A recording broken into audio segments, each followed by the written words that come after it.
जोहार नमस्कार साथियों। जैसा कि अभी आप लोगों को पता है कि जो हमारे पूर्व मुख्यमंत्री थे और झारखंड आंदोलनकारी थे श्री शिबू सोरेन जी हमारे बीच में नहीं रहे। मैं उनको लेकर के एक डेडिकेटेड वीडियो भी पूरी तरीक़ा से नहीं बना पाया, क्योंकि मैं अभी 2-3 दिनों से बाहर था अपने रूम से। मैं धनबाद गया हुआ था और इसी कारण मुझे समय नहीं मिल पाया जिससे एक बढ़िया वीडियो बना सकूं, एक डेडिकेटेड वीडियो बना सकूं। इसी बीच में जब आज मैं हज़ारीबाग आया तब देख रहा हूं कि ये जो अमित महतो है और बबलू महतो, इन दोनों के बीच में मामला काफ़ी बढ़ गया है। और बबलू महतो जो है आसू के जो नेता हैं, उन्होंने अमित महतो जो कि बिरसा न्यूज़ झारखंड वाले हैं, उनके ऊपर में एफआईआर कर दिया है। जब मैंने इस खबर को फिर जांचा कि आखिर ये क्या हुआ, कैसे हुआ, कब कब क्या हुआ, नहीं हुआ, तब इसकी जो घटना घटती है, अगर इसकी शुरुआत अगर देखें तो वैसे ऑफिशियल तौर पर जो है बबलू महतो ने जब जो डुमरी के विधायक हैं जयराम महतो, उसको लेकर टेबल टॉक की बात कही थी, वहाँ से मामला निकल कर सामने आ रही है। उसके बाद जब इसी को लेकर के एक पत्रकार द्वारा रांची में डुमरी विधायक जयराम महतो जी से जब पूछा जाता है कि ये जो बबलू महतो हैं, तब उन्होंने ये कहा था कि ये कौन सड़क छाप नेता की आप बात कर रहे हैं, जो जिन्होंने कभी पहले चुनाव भी ना लड़ा हो, 10-15 हज़ार वोट भी ना लाए हैं, वैसे नेताओं की आप क्या बात कर रहे हैं। कोई पार्टी का बढ़िया नेता हो जो जिन्होंने चुनाव लड़ा है या फिर को मतलब कुछ अच्छे पदों पे रहे हैं और संगठन के तौर पर उन्होंने काम किया है, तो उसके बाद से ये जब जयराम जी के मुंह से कहें कि इंटरव्यू में निकला ये जो सड़क छाप नेता, और ये जो बात थी, ये जो बबलू महतो को काफ़ी ज़्यादा नागवार गुजरती है। फिर वो मीडिया को बुलाते हैं और उससे बातचीत करते हैं और वो तब कहते हैं कि उनको जो सड़क छाप नेता बोला गया है, वो कहीं ना कहीं अपनी नाराज़गी जताते हुए फिर उस एक तरीके से डुमरी विधायक को अपशब्द कहते हैं, वहाँ से ऐसा कह सकते हैं। गाली के तौर पर भी देखें तो पर्सनल तौर का जो गाली होता है माँ बहन को छोड़ के, वैसी गालियाँ एक तरीके से कह सकते हैं कि वहाँ उन्होंने दी। उसके बाद उस पर काफ़ी ज़्यादा फिर से चर्चा होने लगी कि ये जो बबलू महतो है, इन्होंने डुमरी विधायक के बारे में क्या क्या एलिगेशन लगाए हैं, क्या क्या कहा है, नहीं कहा है। इंटरनेट पे जब वायरल होने लगा, उसके बाद से फिर JLK के जो समर्थक हैं, जो यूट्यूब में एक्टिव हैं, वो लोग काफ़ी ज़्यादा एक्टिव हो गए और वीडियो बनाने लगे इसको लेकर के। इसी में जो अमित महतो हैं बिरसा न्यूज़ झारखंड वाले, वो जब वीडियो बनाते हैं तो उनके द्वारा बबलू महतो को काफ़ी गाली गलौज किया जाता है। जैसा कि आप लोगों को पता है कि बिरसा न्यूज़ झारखंड वाले जो हैं, वो अपने वीडियो में आवेश में आके काफ़ी ज़्यादा गालियों का इस्तेमाल करते हैं। तो सेम गालियाँ उन्होंने जो बबलू महतो है उसके ऊपर भी बरसाई। उसके बाद से कुछ दिन के बाद में हम देखते हैं कि उसका एक इंटरनेट पे भी ऑडियो वायरल होता है, जिसमें से फ़ोन कॉल की गई होती है। जो बबलू महतो है आसू के नेता, उसके द्वारा अमित महतो को, जो न्यूज़ वाले हैं, उसको फिर वहाँ से धमकी चमकी चलने लगता है। उसके बाद से मामला इतना बढ़ता है कि जो बबलू महतो हैं एफआईआर करवा देते हैं अमित महतो के ऊपर रांची में। जब ये एफआईआर करवाते हैं, उसके बाद आज हम देख रहे हैं कि ये जो बिरसा न्यूज़ वाले हैं अमित महतो, इन्होंने फिर से वीडियो डाला है, जिसमें से देखें तो इसका जो बात करने का तरीका है गाली गलौज का, वो इसमें स्पष्ट रूप से दिखाई देता है।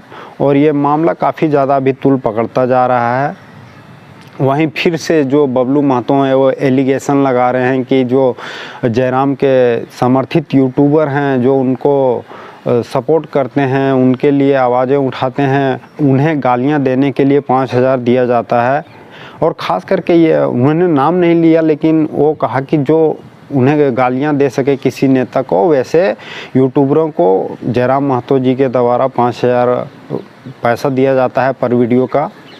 तो ये सारी काफ़ी मतलब टोटल बातें थी। ओवरऑल जो अमित महतो, बबलू महतो, JLK आंसू अभी चलता रहा है और मामला भी पकड़ लिया है। ये तो हो गई अमित महतो और ये जो बबलू महतो हैं आंसू के, उसके ऊपर में ऑफिशियल बातें, जिससे ये एफआईआर तक बात पहुंची, गाली गलौज तक बात पहुंची। और इससे भी पूर्व अगर कहें तो ये जो ऑफिशियल बात वो एक और थी, जहाँ पे जो मांडू के विधायक हैं तिवारी महतो जी, उन्होंने जब डुमरी के जो विधायक हैं जयराम महतो, उनकी मां को लेकर गाली देते हुए सुनाई दिए थे। और बाद में फिर आंसू के द्वारा बोला गया कि ये AI द्वारा एडिटेड वीडियो है, लंथफन फलाना ढिमकाना बोला गया। जेल कैंप के तरफ से इस पर काफ़ी विरोध किया गया, तिवारी महतो का पुतला दहन किया गया काफ़ी जगहों के ऊपर में। तो ये जो है कहीं ना कहीं कुछ दिन पूर्व से ही चलते आ रही थी आंसू जेल कैंप को लेकर के, जो हमें कहीं ना कहीं डाटा जिनका अवेलेबल है, हमें पता है कि ये घटनाक्रम हुई है। लेकिन कुछ ऐसी चीज़ें हैं जिसको इंटरनेट पे पहले कभी डिस्कस नहीं किया है, तो उस कहानी को मैं आज आप लोगों के साथ में शेयर करना चाहता हूँ।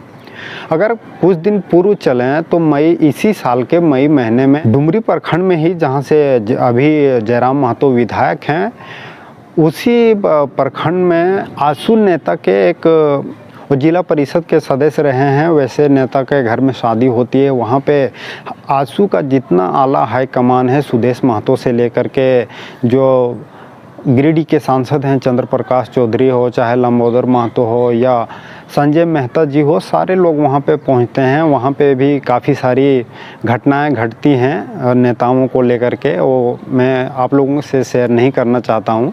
लेकिन वहाँ पे फिर वो सब जब सब चले जाते हैं, आंसू के बड़े जो आला कमान होते हैं, तो रात में फिर जो डुमरी के पूर्व विधायक रह चुके जगन्नाथ महतो जी, जो कि अब हमारे बीच में नहीं रहे हैं, उसके सुपुत्र का आना होता है। वो शादी अटेंड करते हैं, वहाँ शादी में पहुँचते हैं।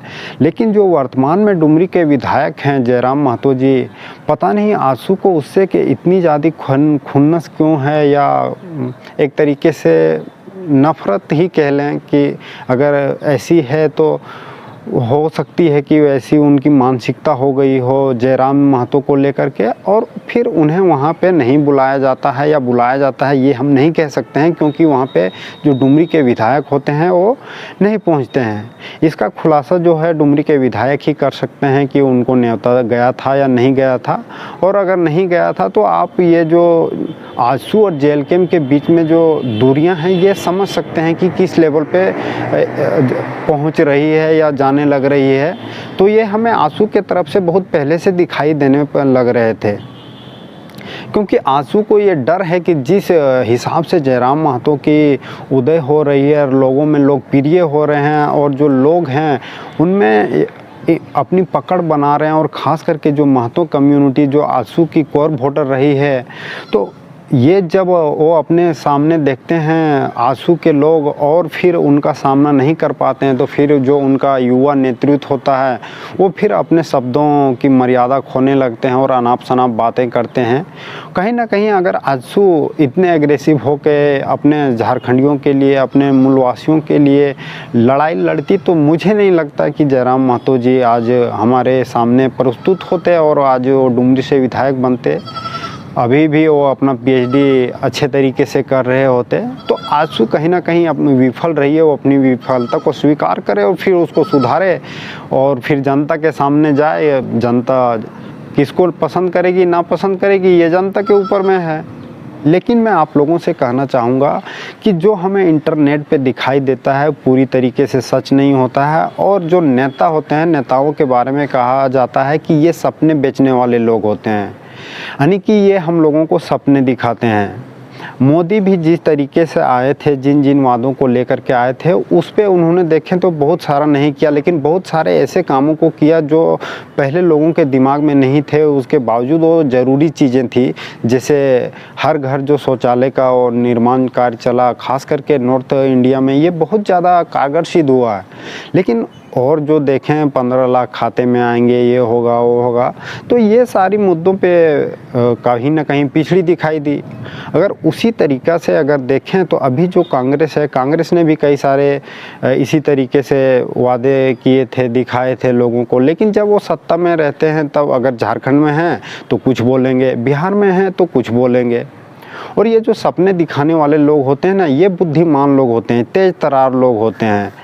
क्योंकि सपने बेचने से हम लोगों को भी तो कहीं ना कहीं फ़ायदा है कि हमें अधिक चीज़ें जानने को मिलती है, सीखने को मिलती है, हमारी जो बौद्धिक क्षमता है वो बढ़ती है। तो भले वो चीज़ मिले या ना मिले, लेकिन कहीं ना कहीं हमें ये फील होता है कि हमें भी ऐसी दुनिया मिलनी चाहिए, हमें भी ये सुविधाएं मिलनी चाहिए। ये लोगों के मन में कहीं ना कहीं जो पीड़ा है, दर्द है, वो आज है उनकी स्थिति के वजह से, और यही कारण है कि हम आशा करते हैं किसी से।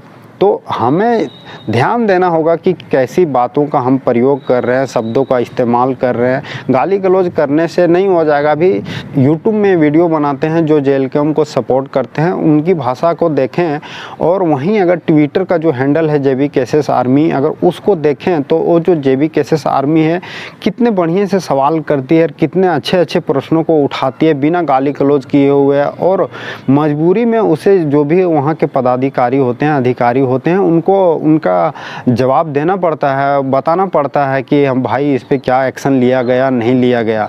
लेकिन ये जो अमित महतो हैं बिरसा न्यूज़ वाले, ये बातें ठीक करते हैं, मुद्दा सही उठाते हैं, लेकिन जिस तरीके से करते हैं अगर उसमें देखें तो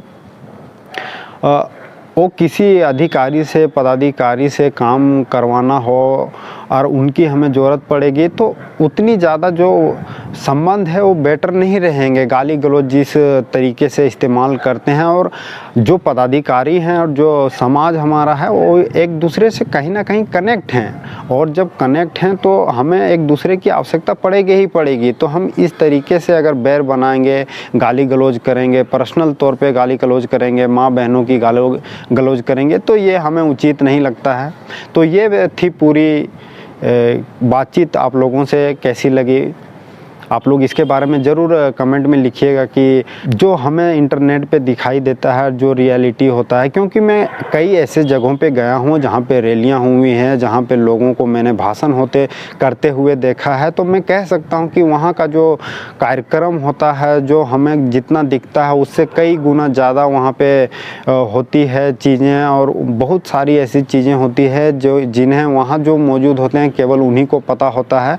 तो हमें बहुत ज़्यादा जज्बाती नहीं होता है, सभी की अपनी अपनी महत्वाकांक्षाएं होती है, चाहे डुमरी विधायक जयराम महतो हो, या बबलू महतो हो, या गोपाल महतो हो, या अमित महतो हो, या आप क्यों ना हो, सभी की अपनी महत्वाकांक्षाएं होती है, और उन्हीं को पूरा करने के लिए हम कहीं ना कहीं रास्ते ढूंढते हैं, और रास्ते ढूंढते ढूंढते हमें ये सपने दिखाने वाले लोग भी मिलते हैं, और कहीं ना कहीं हमें उनके साथ में चलना होता है। बाकी मिलेंगे आप लोगों से फिर किसी दूसरी वीडियो में, तब तक के लिए आप सभी को एक बार फिर से जोहार।